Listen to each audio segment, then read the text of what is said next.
일단은 우선은 이제 이 육아 지원 문제에 우선 첫 발을 디딜 수밖에 없습니다. 이제 보육하고 네. 유아 교육하는 이 문제부터 이제 풀어야 되겠다. 이제 그거는 가장 당연히 기본적인 육아를 조금 거니까요. 해방을 시켜주자. 예. 네. 그래서 이제 육아 방향은 두 가지입니다. 첫째는 육아 노동을에서부터 젊은 여성들을 이제 풀어주자는 겁니다. 그러니까 이제 그래서 이제 0세부터 시작해서 초등학교 3학년 때까지, 초등학교 3학년은 그까지는 오전반 수업만 하잖아요.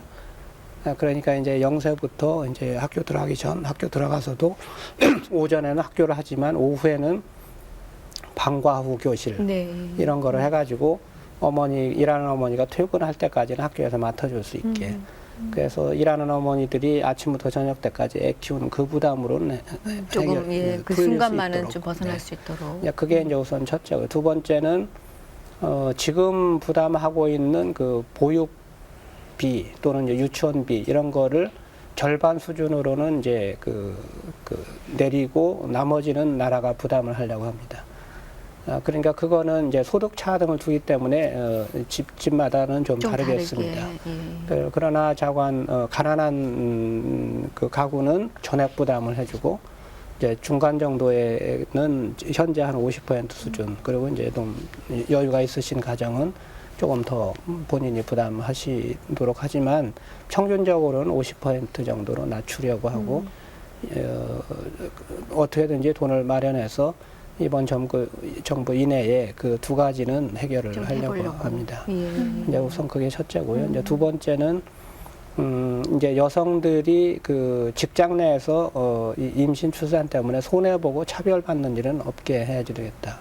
얼마 전까지만 해도 이제 여성들은 해놔야 되니까, 그리고 이제 가급적 취업도 안 시키고 회사에서 이렇게 지금도 많이 있대요. 그렇죠? 근데 사실은 그리고 이제 또 애 낳으면 이런저런 이유를 들어서 이렇게 또 일을 못하게 하는, 이제 퇴직해야지 되고 뭐 등등 이런 사태가 있는데, 이제 그런 차별들을 좀 없애도록 최대한 그 노동부하고 지금 협의를 해서 그런 일은 없도록. 반갑습니다. 오늘 금요일인데요. 봄 개편을 맞이해서 금요일에 저희가 아주 특별한 그런 시간으로 준비를 했습니다. 사회 참여 그리고 문제의식을 같이 나누자, 이런 기획으로 준비를 해봤는데요.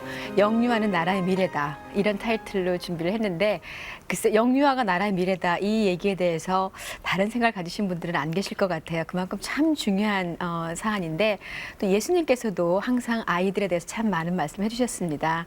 그리고 한 영혼이 온 천하보다 귀하다라고 그렇게 귀한 말씀 해주셨는데도 불구하고 또 우리가 때로는 이렇게 잘 다듬지 못하는 경우가 많이 있는 것 같아서 이 시간들을 통해서 영유아의 중요성들, 그 미래에 대해서 좀 얘기를 나눠볼까 합니다. 오늘 첫 시간인데요. 오늘하고 또 한 주 더 다음 이 시간까지 2주에 걸쳐서 지금 우리나라가 현재 저출산, 고령화 문제 때문에 많은 여러 가지 문제들을 겪고 있지 않습니까? 그런 여러 가지 얘기들을 나눠볼까 하는데, 같이 얘기를 나눌 귀한 두 분 제가 소개를 해드리겠습니다. 대통령 자문기관인 고령화 및 미래사회위원회의 김영익 위원장 나와주셨습니다. 어서 오십시오. 반갑습니다. 네, 안녕하세요. 네, 그리고 한국여성개발원 가족보건복지연구부장이신 장혜경 박사님 나와주셨습니다. 어서 오세요. 안녕하세요. 예, 반갑습니다. 어떠세요? 우리나라가 지금 저출산, 고령화 이런 것들로 굉장히 많은 얘기들이 되고 있는데, 실제적으로 지금 현재 어떤 상태인 거예요? 예, 지금 이제 애를 낳는 숫자는 1.19명을 낳는다고 합니다. 그러니까 여성 한 명이 1.19명을 낳는데요. 정확히 말씀드리면 그 여성 한 명이 아니라 이제 남녀 2명에서 1.19명을 낳는 거기 때문에 그렇죠. 굉장히 적게 낳는 건데요. 세계적으로 이제 최저 수준입니다. 그러니까 이제 1.20명 이하를 낳으면 극저출산율이라고 하거든요. 네. 극도의 저출산이다, 이런 표현을 쓰는데, 이제 그 속에 속하는 나라가 이제 유럽에 한 2나라가 있고요. 유럽 밖에서는 아마 우리나라가 유일한 나라일 겁니다. 유럽 밖에는 유일한 나라일 정도로. 그렇습니다. 예. 네. 그리고 이제 고령화는 이제 조만간 노인 인구가 이제 현재로 한 9.1% 되는데, 지금부터 15년 후에는 2018년에는 14%가 되고요. 그 다음에 2026년에 이제 20%가 되고요. 2050년에는 37% 정도 될 예정입니다. 그러니까 인구의 37%가 이제 노인들이 된다. 이런 얘기가 되는 노인들이 거잖아요. 2050년쯤 되면 예, 예. 우리나라 전체 인구의 3분의 1이 훨씬 넘는 37%가 65세 이상의 노인이 된다.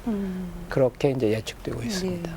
사실 장수하는 게 그게 나쁘진 않죠. 그럼요. 예. 네. 그러니까 많은 사람들이 오래 살고 싶고 이제 양적뿐이 아니라 질적으로 참 그 장수를 누리고 싶어하는 건 사실인데, 근데 그렇게 많은 고령화 사회가 되다 보면 문제가 되는 것이 이제 이분들이 아무것도 안 하고 그냥 살고 지내게 되면 이제 사회가 다 늙는 거잖아요. 그런 것들 때문에 이 고령화라는 게 좀 문제가 되지 않을까 싶은데 어떤지요? 그렇습니다. 예, 그러니까 이제 고령화라고 하는 게 사실 장수하고 싶은 거는 뭐 인류의 본능이고요. 그렇죠. 그래서 옛날에 진시황도 불로초를 구했다는 맞아요. 거고. 예. 그런데 이제 드디어 인류의 꿈을 이루게 되는 거죠. 굉장히 장수하고 또 건강하게 그 장수하는 그런 사회가 이제 되게 됐는데, 예, 문제는 이제 그런 그 고령자들이 그냥 단순히 그냥 노쇠하는 것이 아니라 건강하게 노후에 삶을 즐기게. 그래서 이제 활기찬 노후. 네. 소위 이제 영어로 이제 액티브 에이징 이런 그 표현이 굉장히 중요하고 일종의 슬로건이 되어 있습니다. 그래서 이제 앞으로의 노인들은 그냥 쓸모없는 노인이 아니라 그 활기 있게 자기 생활을 할 수 하고 있는. 예, 예. 또 일도 하고 예. 그 돈도 벌고 또 노후를 즐기는 그런 이제 노후가 되게끔 하는 것이 이제 우리 사회의 임무다, 그렇게 말씀드릴 수 있겠습니다. 장 박사님, 네. 어떻게 보면 여성 대표 이렇게 나와 계신지도 모르겠는데 네. 여성 개발에서 일을 하시잖아요. 예. 사실 그 저출산하면 위원장님 말씀해 주신 것처럼 두 명의, 그러니까 남자 하나 여자 하나에 이렇게 아이가 뭐 1.19명 네. 이렇게 나오는 건데, 사실은 저출산하면 출산이라는 그 명제 때문에 그런지 여자들이 무조건 아이를 안 낳는 것처럼 이렇게 얘기가 되기도 하고 생각이 되어지기도 하거든요. 네. 근데 지금 현재 실제로 어느 그 1.19명이면 도대체 어떻다는 건지, 한 집에 하나 조금 더 있다는 거긴 한데 네. 좀 구체적으로 저출산에 대해서 좀 소개해 주시면 좋겠어요. 네, 지금 김 위원장님께서 잘 말씀을 해주셨고요. 그러니까 이제 개발원 쪽에서 이제 가족 쪽 접근으로 이렇게 보면은 그 무자녀 가족이 늘어나고 있고 1인 가족이 많이 늘어나고 있어요. 그래서 1975년하고 지금 2000년 현재 한 25년을 비교를 해본다면 1975년에 부부만의 가족은 한 5% 정도였는데 네. 지금 2000년 한 25년 지난 다음에는 거의 한 3배 정도, 한 14.8%가 늘어났고요. 네, 네. 또 결혼하지 않고 혼자 가구를 이뤄 사는 1인 가족은 한 75년도에는 한 4.2% 정도였는데 네. 2000년에는 15.5%나 됐어요. 그러니까 이런 것은 결국은 평균 가구원 수가 굉장히 이제 단적으로 증명해 주고 있는 거고, 부부 가족이 늘어나고 1인 가구가 늘어나는 것은 출생아가 그만큼 감소한다라는 것이겠죠. 그러면은 이제 뭐 아까 말씀하신 대로 뭐 한 가구당 이제 그런 개념보다도 이제 가임 이제 한 그 부부들 이제 자녀를 낳지 않은 비율이 늘어난다라고도 말할 수 있는 측면이 있고, 또 아직까지 우리나라는 결혼한 이후에 어떤 출생을 지금 이제 말하고 있어서 1인 가족, 미혼 가족이 늘어나는 것은 그만큼 출생률에 영향을 많이 미치고 있는 것이라고 볼 수 있겠습니다. 네. 근데 이런 가족 비율은 매년 늘어나고 있어서 2005년 지금 아마 비교해보면 더 늘어날 것으로 지금 보고 있습니다. 점점 아이가 예, 적어진다. 적어질 수 있는 것을 예. 지금 보여주고 있는 추세이지요. 그런 것들이 좀 그 문제가 많이 된다는 거잖아요, 사실은. 예. 어떤 것들이 가장 문제가 된다고? 이제 가장 우리가 쉽게 볼 수 있는 것은 출생아들이 자라서 학교에 들어가야 되는데, 예. 그러니까 학교 들어갈 아이가 적어지는 것이 되고요. 또 이 아이들이 자라서 젊은 층을 형성할 수 있는 인구로서의 또 역할을 못하기 때문에 또 생산 가능한 연령 인구가 또 줄어들게 돼서 생산 연령 가능 인구가 줄어들면 또 생산성, 기업의 생산성, 이제 그런 문제가 연결이 되고요. 또 저희 국방의 의무에서도 맞아요. 또 군인들로 갈 수 있는 또 비율도 적어지는 것이죠. 이제 이러한 측면들이 이제 저희가 우려하는 또 가시적인 어떤 명수에 나타나는 것이고요. 이제 가장 크게는 아까 위원장님도 말씀하셨지만 이제 고령 인구가 계속 증가하게 되면서 이 부양에 대한 부담이 굉장히 늘어나게 되고 이렇게 거꾸로 역 그렇죠. 피라미시 예, 그에 따른 이제 사회복지 비용이라든가 그런 재정 면에서 굉장히 이제 악화를 가져올 수 있다는 이제 그 우려를 가지고 있는 것이죠. 그러니까 쉽게 예를 든다면 지금 현재의 그 노인을 이제 생산 가능한 인구가 노인을 부양할 때는 한 2002년에는 10명이 이제 1명을 부양할 수 있지만 한 예로 든다면 2020년에 가면 5명이 노인 1명을 부양을 하게 되고요. 그러니까 부담이 그만큼 예, 커진다는 거죠. 2040년에는 2명이 노인을 1명을 부담하게 된다는 부양하게 된다는 이제 그런 측면들이 이제 예측되고 있습니다. 그러니까 그게 지금 우리 장 박사께서 이제 생산 가능 인구라는 표현을 쓰셨는데요. 네. 그 생산 가능 인구라는 거는 이제 15세에서 64세까지의 연령층을 지칭합니다. 아, 근데 사실은 네. 15세에서 64세인데 우리 현실적으로 벌써 한 22세 정도 올라가야 될 것이고 그렇죠. 64세는 예. 그다음에 이제 자녀 키우기가 어려우니까 또 폭이 많이 좁아지겠네요. 예, 그래서 이제 인구학적으로 이제 용어의 정의가 그렇고요. 그래서 이제 14세까지를 유년 인구, 근데 65세 이상은 이제 노년 인구, 이제 그 중간은 생산 가능 인구라고 하는데, 이제 그게 지금 상당히 심각한 문제입니다. 그러니까 지금부터 이제 노년 인구가 계속 증가하는 측면이 있고요. 그 다음에 생산 가능 인구가 2018년 그 정도를 기점으로 해서 축소됩니다. 줄어들거든요. 그러니까 이건 굉장한 지금 의미를 가지는 건데요. 지금까지 20세기 후반에는 우리나라가 끊임없이 이 생산 가능 인구가 확대 공급이 되어 왔습니다. 인구가 늘어났다는 거죠. 그래서 이게 한국 경제의 기적이라는 거는 사실 뭐 누구의 잘못 또는 잘한 것이냐 하는 거를 다 접어두고 기본적으로 이 노동력이 늘어나는 거를 대전제로 하고 있었다는 겁니다. 그냥 값싸고 질 좋은 인구가 매년 확대 공급이 되고 있었다. 그게 이제 한국 경제 기적의 제일 밑바닥에 깔려 있는 요인이었습니다. 그런데 지금부터 한 10년 정도 후에는 생산 가능 인구가 줄어들기 시작하는 겁니다. 다시 말해서 일할 사람의 공급이 매년 줄어든다는 겁니다. 그러니까 20세기 후반의 상황과 지금 21세기 전반기의 상황은 정반대로 되는 것입니다. 그러니까 기업의 경영이나 국가 경제의 운영이 이 노동력 공급이 축소된다는 걸 현재로 해야지 된다는 거죠. 그러니까 이거는 엄청나게 상황이 달라지는 것입니다. 사람 사실 이렇게 뭐 인구의 많고 적음 이런 거 생각하면은 그냥 그 자체 숫자로만 생각을 하게 되는데 사실은 이제 그 일할 사람들이 없어지면 우리나라 전체의 기반이 중심이 흔들리는 일할 능력들이 없어진다는 그렇죠. 그런 계속 어떻게 보면 굉장히 위기네요. 위기죠. 그러니까 이제 사실은 이제 저출산 고령화라고 하는 거가 인구 구조가 뭐랄까 전환되는 것입니다. 정반대로. 그리고 일종의 이제 인구의 위기가 이제 조성이 되는 것인데요. 줄어들기 때문에 그 유엔의 어떤 통계에 의하면 한 2020년, 30년 그 정도 불과 지금부터 한 10년, 20년 그 정도 10수년 후에는 아마 한국 경제를 운영하기 위해서는 이민을 1년에 한 20만 명쯤 받아들여야 될지도 모르겠다. 이제 그런 보고가 있을 정도입니다. 그냥 노동력 공급상의 위기가 생긴다는 것이고요. 그러니까 물론 군인도 적어지니까 지금 장 박사님이 국방도 문제가 되고 뭐 지금도 이미 그 기간은 짧아지고 사람들은 아이들은 없어져서 이렇게 문제가 되고 있다고 그렇죠. 하는데. 그러니까 이제 그게 일할 사람은 줄어들고 반면에 노인 인구는 늘어나고 그러니까 이제 복지 비용의 부담도 커진다 이렇게 되거든요. 그냥 대책은 그러니까 이제 뭐 거의 자명하게 보이는 거죠. 이 아이를 좀 많이 낳도록 해야지 되겠다. 그래야 이제 생산 가능 인구가 장기적으로 공급이 되기 때문에. 두 번째는 이 생산 가능 인구의 2층이 어떻게든지 지금보다는 그 능력을 배가시켜야 되겠다.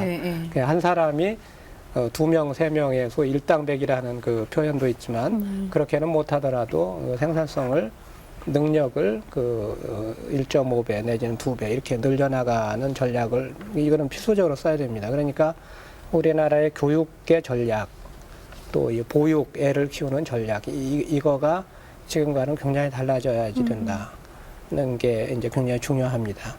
그리고 조금 전에 이제 우리 정혜리 권사님께서도 그 지적을 하셨지만 어떻게든지 그 노인층이 지금 뭐 4, 5정, 5, 6도에서 빨리빨리 은퇴하고 이렇게 되는 상태인데 지금은 왜 그 상태에 그런 일이 있느냐면 우리나라 인구의 공급이 현재 상태로는 절정기에 있습니다. 우리 민족의 역사상 가장 극대화되는 가장 인구가 많은 시기에 있거든요. 그러니까 이제 사람이 좀 남죠. 그러니까 이제 4, 5정, 5, 6도 이런 현상이 벌어지는데 조만간 이제 노동력이 부족해지면 이 중고령자 그러니까 40대, 50대, 60대들이 건강하게 일을 하는 것이 굉장히 중요해집니다. 그분들이 반드시 일을 해줘야 이제 우리나라 경제가 운영이 되는 밑에 거죠. 층에서 올라오는 젊은 층이 없다라면 당연히 조금 더 그 연령이 있다고 하더라도 그분들이 이제 일을 할 노동력을 갖추어야 되는 상황이 되는 건 너무 당연한 것인데 그렇게 된다면 참 우리는 이제 점점 인구가 줄어들어가는 상황에서 전 세계적으로 보면은 뭐 중국이라든지 그리고 지금 굉장히 어떻게 보면은 그 비공개적으로는 가장 많은 인구일지도 모른다는 인도 같은 경우는 굉장히 많은 자원을 가진 나라가 될 것 같아요. 인구가 많은 나라들이 그렇습니다. 큰 힘을 갖는 거가 되겠네요. 예, 그래서 이제 브릭스라는 요새 표현이 유행하죠. 브라질, 러시아, 인디아, 차이나. 그래서 이제 BRIC 그래서 이제 브릭스라고 하는데요.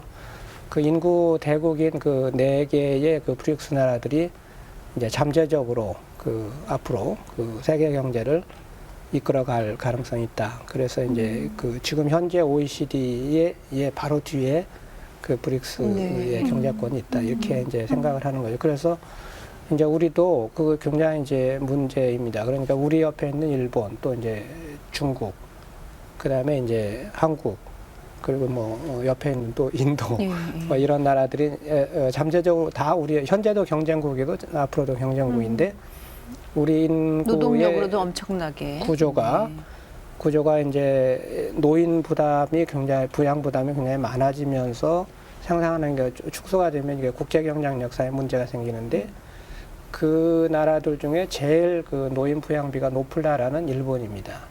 앞으로도 2040, 50년에도 일본은 세계에서 가장 노인 비중이 높은 나라가 되고요. 문제는 우리나라가 지금은 상대적으로 젊은 나라인데 2030년 정도에 추월합니다. 노인 지수가. 그리고 이제 2050년이 되면 한국이 일본 바로 다음으로 세계에서 제일 상대적으로 늙은 나라가 됩니다. 중국은 그보다는 훨씬 인구 구성이 젊은 구성을 유지를 할 것이고요. 그래서 이제 그 점에서 우리나라가 인구를 이렇게 가서는 인구 구조상의 국제 경쟁력의 문제가 발생한다. 그러니까 뭐 단순히 우리가 인구가 축소한다, 노인이 많아진다 이 문제가 아니라 이거는 우리나라 경제 운영에 굉장히 문제가 되고 그리고 이 국제 경쟁상의 문제가 된다. 그래서 이제 이 제목이 지금 영유아가 나라의 미래다 이렇게 하셨는데 실제로 그렇습니다. 그러니까 영유 애들을 조금 더 낳고 그리고 그 아이들이 아주 정서적으로나 지적으로 그 뛰어난 그런 아이들이 되게 하고 그걸 교육을 통해서 키우고 하는 그 자체가 우리 이제 미래가 걸려 있는 거죠. 생존 전략이죠. 네, 굉장히 중요한 이제 생존 전략이 되는 것입니다. 그러니까 위원장님 아까 말씀하신 이제 우리 고령화 사회, 뭐 고령 사회, 초고령 사회. 우선 그것도 좀 개념 정리하고 가면 좋겠어요. 고령화 사회 인구를 접어들었다 하는데. 고령화 사회는 이제 아까 말씀을 하셨어요. 그 65세 이상 인구가 그러니까 7%가 넘을 경우에 저희가 고령화 사회라 그러고요. 또 65세 이상 인구가 한 14%에 달할 때는 고령 사회. 그리고 20% 이상이 될 때는 초고령 사회라고 되는 것이죠.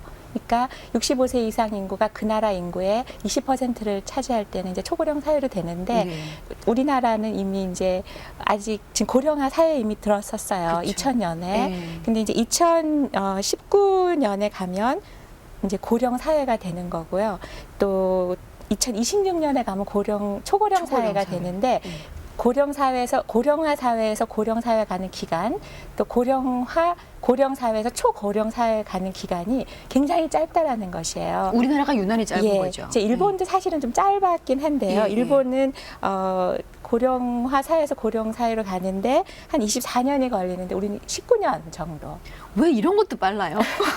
그리고 뭐 고령 사회에서 초고령 가는 데는 12년이 걸리는데 저희는 한 7년이 걸리는 거예요. 그러니까 일본이 굉장히 빠르고 이미 1970년대에 이제 겪고 있음에도 불구하고 기간이라는 것이 있는데 우리나라는 2000년에 이제 시작되면서 이렇게 급속하게 가는 거죠.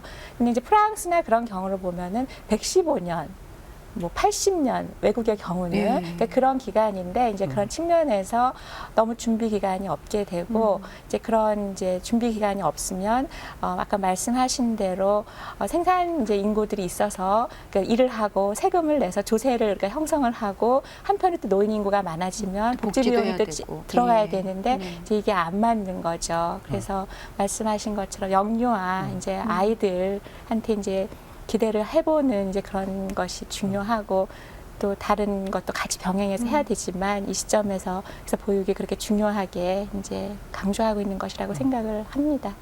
지금 그 우리나라가 굉장히 급속도로 빠른 속도로 지금 고령화 사회에 접어들어 있고 초고령 사회까지 시간이 얼마 남지 않았게 그렇게 느껴지는데 보통 다른 나라들은 완만곡선을 좀 그리는데 우리는 급하게 가는 그런 어떤 특별한 이유가 있나요? 네, 그거를 제가 좀 설명을 드릴게요. 네. 그 아마 이 방송을 들으시는 그 우리 교인들의 연령이 아마 40대가 적지 않게 있으실 것 같습니다. 그런데 이 40대가요. 이제 이렇습니다. 역사적으로 우리나라가 50년에서 53년까지 이제 한국전쟁 6.25 사변을 겪었습니다. 그 직후에 이제 갑자기 애를 많이 낳기 시작했습니다. 베이비붐이 일어났습니다. 근데 그거는 이제 보편적으로 다른 나라에서도 그렇습니다. 그런데 이제 서양에서는 2차 세계대전 이후에 베이비붐이 있었고 일본도 그렇습니다. 그런데 우리나라는 해방정부에 굉장히 좀 굴절이 심해서 이제 베이비붐이 안 일어나고 있다가 6.25 이후에 이제 애가 많이 낳게 됐습니다. 근데 그전에도 애를 많이 낳는데 6.25 후에는 별로 아이들이 죽지를 않았습니다. 그때 태어난 그 세대는. 그러니까 큰 나라에 이제 이변이 없었어. 그렇죠. 그러니까 이제 일제시대, 조선시대는 이제 농업 생산성이 워낙 낮았고요. 일제시대는 생산한 쌀이 다 일본으로 공출이 돼서 다 뺏겼죠. 그 식량이 없었지 않습니까? 그러니까 많이 죽었습니다. 그런데 6.25 후에는 일본으로 나가는 식량 없고 그리고 또 미국에서 들어오는 식량이 있어서 어렵다 하더라도 영양 상태는 비교적 괜찮았기 때문에 어찌하든지 또 우리 부모들이 아이들은 먹였잖아요. 그럼요. 그래서 이제 별로 죽질 않아서 굉장히 많은 인구가 늘어났습니다. 그래서 그게 한 10년 정도를 계속됐거든요. 그러니까 이 55년생이 금년에 정확히 50세입니다. 금년이 2005년이니까요. 그래서 이제 40대부터 30대 후반까지 그 베이비붐 세대가 있습니다. 그런데 이제 60년대 후반에는 가족 계획이 이제 성공을 하기 시작해요. 60년대 초반부터 해서 아이들 숫자가 이제 갑자기 이제 줄어들게 됐습니다. 그래서 이제 70년대는 3명, 80년대는 2명, 그러다가 이제 90년대 가서는 이제 1명 이렇게 됐죠. 그러니까 이제 그 밑에는 아이가 수가 굉장히 적습니다. 그런데 이제 55년생이 65세 노인으로 진입하는 시기가 바로 2020년입니다. 그래서 그러니까 이제 2020년쯤 되면 그때는 굉장히 그 노인층 인구가 갑자기 많아진 베이비붐 세대가 노인이 되니까 반면에 이제 그 밑에 부양해들 그 70년대생, 80년대생은 숫자가 굉장히 작기 때문에 비율적으로 이제 고령화 지수가 훨씬 올라가는 것입니다. 그러니까 지금 아마 이 방송을 들으시는 보시는 40대, 30대의 분들은 회상을 해보시면 그분들이 이 학교에 갈 때는 학교가 모자랐고 맞아요. 일할 때는 또 일자리도 모자랐고 취업을 해야 될 때는 일자리가 모자랐고 그러다가 지금 이제 자리 잡고 살려니까 또 이제 또 밀려 나가야 되는 거고 4.5, 6도 소리를 들어야 돼. 그렇게 되는 거거든요. 그 세대가 그 베이비붐 세대가. 그런데 그 세대가 이제 나이가 들게 되면 노인이 되게 되면 노인 숫자도 갑자기 늘어나서 그런 현상이 복지를 필요로 하는데 양육해야 될 그렇게 도와줘야 될 사람들이 좀 많이 줄어들는 그런 그렇습니다. 상태가 네, 되고. 네, 예. 네. 그러면은 다른 선진 우리나라 같은 경우가 이제 좀 쉽게 빨리 들어가는 경우 저출산이 됐고 다른 나라들은 경우는 좀 어떤가요? 그 저출산이나 이런 것들 고령화 이런 문제들은 다른 나라들도 이미 겪고 있고 또 오래전부터 준비를 많이 해왔다고 생각을 합니다.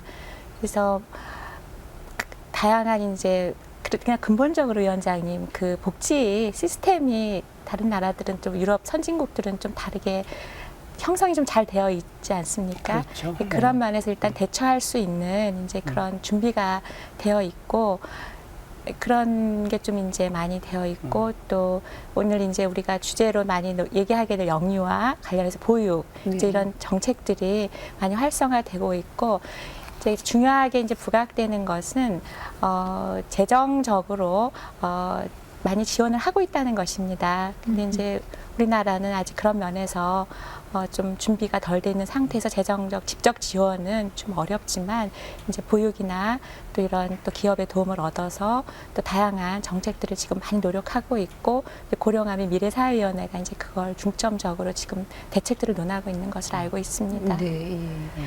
그 노인 복지라는 게 생긴 것도 사실 그렇게 오랜 시간이 되진 않은 걸로 알고 있거든요. 이제 그런 만큼 또 어떻게 보면은 또 아이들에 대한 그거는 더 늦게 이제 조금씩 개발이 되고 있는 게 아닌가 그런 생각이 드는데 그렇다면 우리나라가 특별히 이제 자녀 교육에 대해서 굉장히 관심이 많은 그런 부모들이잖아요. 근데 그럼에도 불구하고 자꾸만 저출산이 되는 거는 도대체 지금 그동안 그 고령화 사회가 갖는 여러 가지 문제점들, 뭐 세대 간의 갈등을 만들 수도 있고, 뭐 어떤 그 여러 가지 경제적으로 참 많이 부담을 해야 되는 이런 어려움들도 있고, 그걸 알기도 할 텐데, 또 왜 이렇게 아이를 안 낳는다고, 왜 이렇게 저출산이 되고 있다고 보세요? 아이를 안 낳는 이유. 맞아 말씀하세요. 그러니까 이제 이렇게 그 이해를 할 수가 있겠는데요. 그 우선은 여성들이 이제 그 자기 성취를 하려는 그런 욕구 이런 거가 이제 굉장히 커졌습니다. 그런데 그거는 굉장히 좋은 일입니다. 또 당연히 그렇게 해야지 되는 거고. 그래서 이제 여성들의 교육 수준을 보면 지금 20대, 30대는요 남녀의 교육의 격차가 전혀 없습니다. 지금 우리나라의 고등학교를 졸업한 학생들의 81%가 지금 대학을 진학하는데 남녀의 차이가 전혀 없습니다. 그러니까 지금 50대들의 생각으로는 대학은 남자가 가는 것 이렇게 지금 생각이 됩니다. 그렇죠. 그렇죠. 그런데 지금 20대, 30대는 전혀 그렇지 않습니다.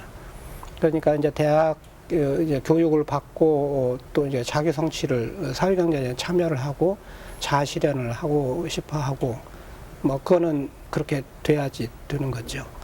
그런데 문제는 그러니까 이제 출산하고 육아를 하는 것이 여성들의 자아 실현에 상당히 큰 문제가 발생을 하게 된 것이죠. 그래서 이제 그걸 풀어주는 것이 기본적으로는 우선 이 보육, 애를 키워주는 거는 이제 그러니까 여성들이 자아 실현 혼자가 가지고 있을 때 그 육아에 대한 책임들을 조금 나눌 수 있도록 그렇습니다. 그러니까 육아의 부담을 여성들한테 지우는 것 이 상태로서는 여성들이 아이를 낳을 수 없다는 것이죠. 그러니까 여성들한테 그 책임을 지우는 것이 아니라 그거는 이제 아이는 사회가 키워줘야지 되는 그런 그 때가 됐습니다. 그래서 이제 보육이 이제 사회적으로 이루어져야 된다. 그래서 이제 어린이집, 유치원 이런 시설들 또 많은 민간 부분이 참여해서 아이를 키우는 부담을 여성들로부터 사회가 책임을 져줘야 되는 그런 문제가 있는 거죠. 그게 이제 하나 굉장히 중요한 여성들이 이제 자아 실현을 하기 네. 시작하면서 저출산을 좀 많이 불렀다. 그렇습니다. 그게 하나 원인이고. 그런데 이제 또 하나는 아이를 키우는 그 비용의 부담이 너무 과중합니다. 우리나라의 경우에는. 그러니까 조금 전에 장 박사님도 말씀하셨지만 서양에서는 저출산이 일어나는 그 시점에 이전에 이미 상당한 그 사회복지 제도가 있었습니다. 그래서 이제 저출산이 일어났을 때 이제 그거를 어느 정도 부담할 수 있는데 우리는 사실 사회복지 제도가 아직은 미비한 게 많아서 여러 가지가 지금 가계 부담이 큰데요. 첫째로 젊은 사람 결혼하면 뭐부터 걱정해야 되냐면 언제 집 살까 이거를 걱정을 해야지 되고요. 그죠? 그 다음에 그 의료보험의 보장률도 한 50% 정도밖에 진료비를 부담 안 해주기 때문에 병 나면 그게 굉장히 부담이 되고요. 의료비에 대한 부담. 예, 그 다음에 아이가 하나 더 무엇보다도 생기면 뭐 주택도 아이를 하나 낳으면 그 아이를 내가 어떻게 키워서 어떻게 가르쳐야 또 되나. 뒤에까지 생각을 다 하잖아요. 예, 집도 말해줘야 되고 교육비, 사교육비 이게 또 굉장히 부담이 되는 거죠. 예. 그러니까 아이를 하나 낳는다는 것이 그 가계에 경제적으로 굉장히 큰 부담을 준다는 거죠. 그러니까 이제 주택비, 의료비 등등의 기본적인 경비를 놓고 그리고 애를 하나 키우면 그 애 하나마다 교육비가 들기 때문에 들어가고. 그러니까 하나밖에는 도저히 우리 집으로서는 낳을 수 없다 이렇게 지금 되는 것이죠. 그러니까 이제 애를 키우는 육아의 부담, 경제적인 또 부담. 경제적인 예. 그 비용 이거를 풀어주는 것이 지금 굉장히 중요한 일이다. 이렇게 볼 수가 있습니다. 네. 그래서 이제 그리고 이제 하나를 사실은 굉장히 중요한 거 하나를 더 하자면 우리 장 박사님도 지난번에 그 말씀을 하셨는데 설사 아이를 그 사회적으로 키워준다고 하고 그리고 교육비라든가 이런 부담을 한다고 하더라도 그거 외에 가정 안에서 이 소위 가사노동의 부담을 남녀가 같이 나누어지지 않으면 그렇더라도 여성들이 애를 해야 낳기 할 일이 또 어렵습니다. 많이 있죠. 당연히 집에서. 그러니까 이제 쉽게 얘기하자면 맞벌이를 하는데 남자는 집안일을 안 하고 이제 여자만 일을 해야 된다. 그러면 당연히 그 애를 낳기가 힘듭니다. 그래서 이제 그 가사노동의 양성의 분담 조금 표현이 그런데요. 이 일을 이제 남녀가 같이 하는 이거가 문화적으로 대단히 중요한데 우린 그런 문화가 아니잖아요. 예, 남자가 어디 부엌에 들어가냐고. 여성학 가시는 분들은 여성들은 머릿속이 많이 이제 이미 해방이 됐는데 남성 쪽에 아직 못 따라온다 해방이 그러죠. 그 혁명이 지체됐다고 해서 예. 이제 지체된 혁명 이런 표현을 쓰기도 하는데 이제 그런 남성들의 의식 구조의 변화 이것도 필요하고요. 그런데 한 가지 이제 장 박사님 지난번에 연구하신 거는 뭐냐면 이 기업에서 그 직장 남성들한테 너무 과다한 일을 요구한다. 그러니까 이게 뭐 밤 10시에 들어오고 이렇게 된단 말이죠. 그런 일하느라고 그렇고 또 출세하려면 그렇고 이런 그 기업의 노동 시간 내지는 그 기업 문화를 가지고서는 남성들이 이 가사노동을 분담하기 어렵고 가사노동을 분담하지 않으면 여성들이 아이를 낳을 수가 어렵고 부담이 가고 이렇게 되어서 이제 그게 풀려져야 되는데 유럽에서는 사실은 그거가 진작에 다 해결이 돼 있었기 때문에 이제 육아 지원을 하고 하면 이 가사노동의 분담이 이 부분은 많이 이미 풀려 있었단 말이죠. 그런데 한국이나 일본은 지금 그런 양성이 가사노동을 분담한다는 그런 생각이 사회적으로 별로 여전히 좀 모자란 거죠. 사실 뭐 그거 멀리 볼 것도 없이 저만 생각을 하더라도 또 이제 저도 이제 일하는 엄마이긴 하지만 또 아이가 집에 있으면은 내가 집에 있을 때 좀 쉬고 싶어도 아이가 뭔가를 요구하는 것 같으면은 그냥 가서 해야 하는 것처럼 느껴지는 게 또 이게 엄마들이 가진 모성 본능이기도 하거든요.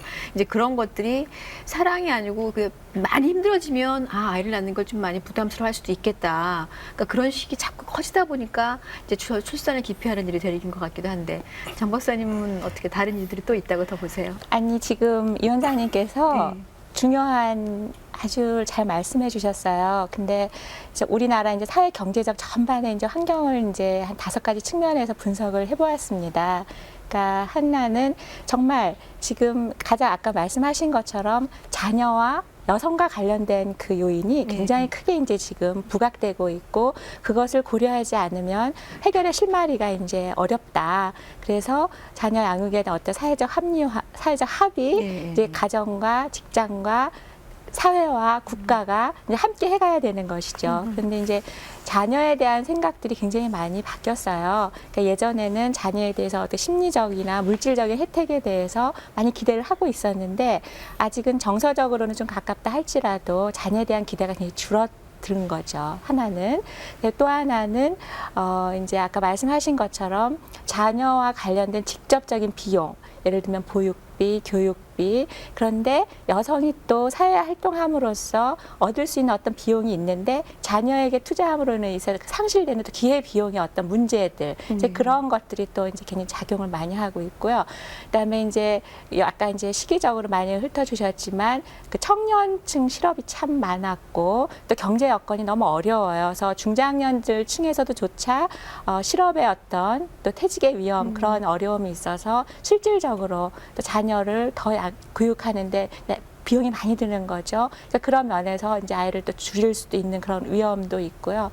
또 하나는 여전히 이제 그 사회에서 아까 가사안의 부담도 말씀을 하셨지만 그 성차별적인 그 가정생활, 사회생활, 학교생활, 직장생활에서 여전히 있다라는 것이에요. 그러니까 그런 측면들이 굉장히 이제 많이 작용을 하게 되고, 근데 가장 또 그게 부각되는 것은 굉장히 개인적인 가치관이 많이 개인적으로 변하고, 그러니까 어떤 자녀 없이도 사는 아까 처음에 말씀드린 것처럼 그런 모든 요인들이 다 영향을 미치게 돼요. 나라 전체가 위기가 올 수 있는 이제 위기의 중심에 서 있다는 거죠. 이 저출산이. 그렇게 되면 이게 이제 가정의 문제뿐이 아니라 전체 사회 나라의 문제가 되는데, 그러면 정부에서는 어떤 이런 그 저출산에 대비한 여러 가지 그 복지시설이 우선 많이 복지가 뒷받침돼야 되겠다 하는 생각은 드는데 어떤 것들이 좀 받침이 되고 있나요? 어떤 상태인가요?